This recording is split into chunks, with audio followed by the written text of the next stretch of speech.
Christine Cushing, and welcome to another helping of my favorite foods. Everybody needs a great carrot cake recipe, so I wanted to share mine. And of course, as you know, it's got a twist. Are you ready for my irresistible carrot cake with mascarpone cream cheese icing? Let's go. I like to start the cake with the sponge method, that is combining the whole eggs with the sugar, and this gives me a lighter, beautiful, fluffy texture to the cake. Eggs and all the sugar at once. I'm also adding my favorite vanilla. With a whip attachment, I'm going to go on high speed. This will probably take about 5 to 6 minutes, depending. Here's what I'm looking for. I want it to be creamy, lemony, doubled in bulk.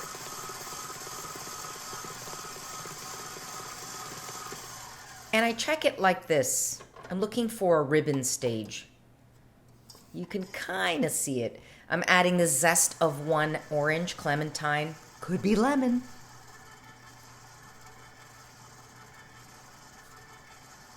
Let me show you the olive oil. Yes, you heard me right. Olive oil. Extra virgin olive oil that I'm using in this cake is peppery, fragrant, and not greasy at all. It's the ideal oil to use in the cake. That's got the spices, the citrus. You're gonna love it. You gotta try it. Come on, are you trusting me? You gotta trust me on this one. Now back to medium speed, I'm gonna add my olive oil. I'm essentially creating an emulsion here, like a mayonnaise.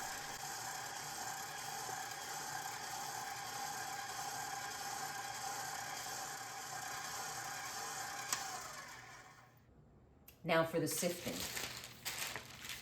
You know I'm gonna do it. Flour with the leaveners, then the spices go in after. I've got a combination of baking powder and baking soda for the leaveners here. It's gonna again give me that spongy texture. Ah, something so soothing about sifting. Now for the spices, cinnamon, allspice, which I absolutely love, and then clove. Clove is the pepperiest, so I use the least amount of that. And some salt. Now I blend this after I've sifted because it's a little bit coarser and it's not going to go through my sieve. Okay, setting that aside. It's always a great idea to taste the carrots before you're going to put them into the carrot cake. And I like to go with smaller carrots because larger ones can tend to be woody, tougher, and a little bit dry and really lacking in sweetness. Yeah, these are looking great. And they're nice and finely grated.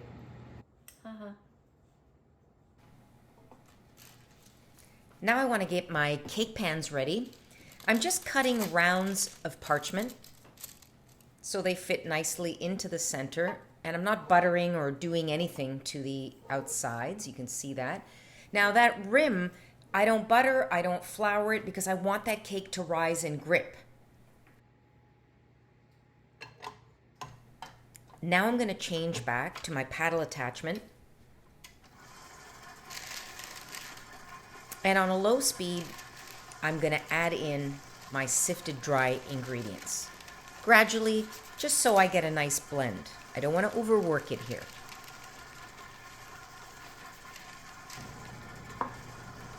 And the last ingredient I'm adding here is some apple butter, which is great. It adds moisture. It's just a concentration of applesauce. I love using it. Now I'm just working this for about 30 seconds just to create a teeny bit of structure, but not too much. There. I think that looks just right. Making sure to scrape down the sides. And now, lastly, I'm going to fold in my finely shredded carrots. And another little secret is a bit of unsweetened shredded coconut. Adds a nice tropical note and just a little bit of a crumbly texture to the actual cake. I love it. Now I'm going to divide it into my prepared pans.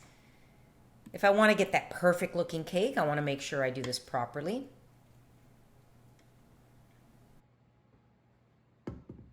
2 pans is always better than 1. You don't have to worry about cutting it.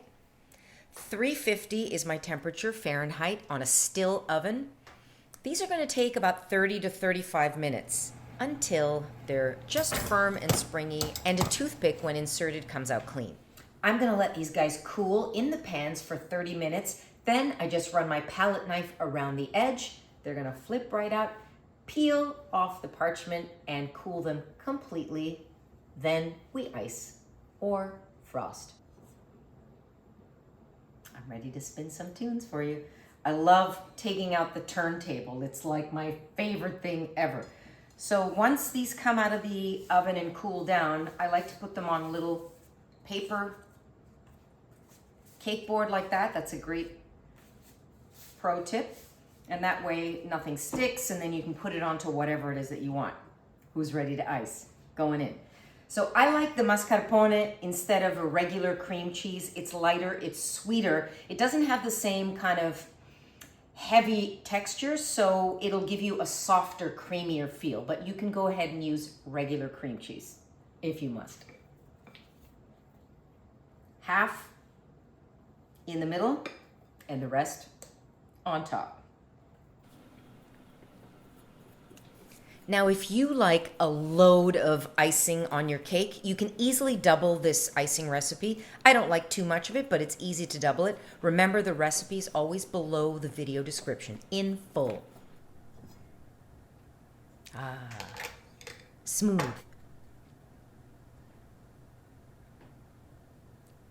Next one on top.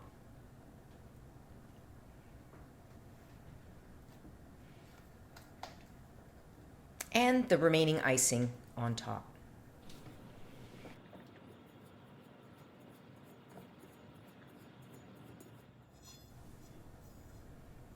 Now I'm just creating this pattern by using my offset spatula at about 45 degrees.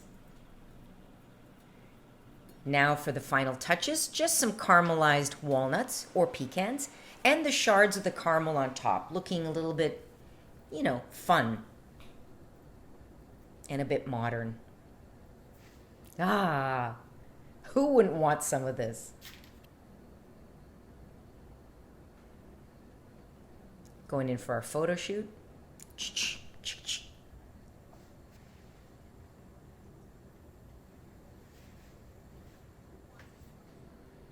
Can't take it. I can't take it anymore. Who wants a slice? I'm not even asking you. I'm cutting one.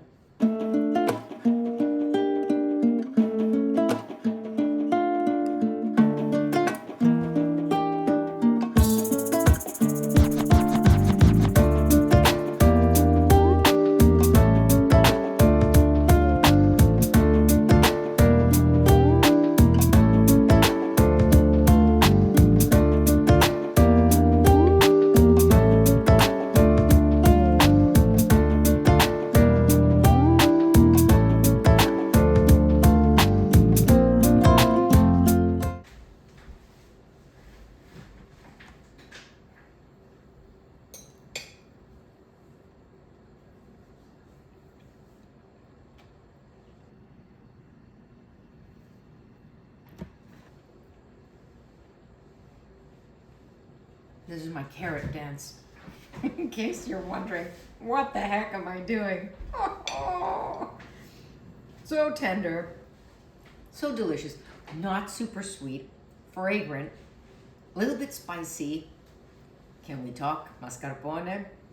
Mamma mia. The only thing left to say is, when are you gonna make this carrot cake? You're gonna love it. Let me know about the mascarpone and the olive oil and the spices. It's so good. Thank you so much for joining me on another helping of my favorite foods. Like, subscribe, share with me what's happening in your kitchen. See you next time. I got dibs. Mmm.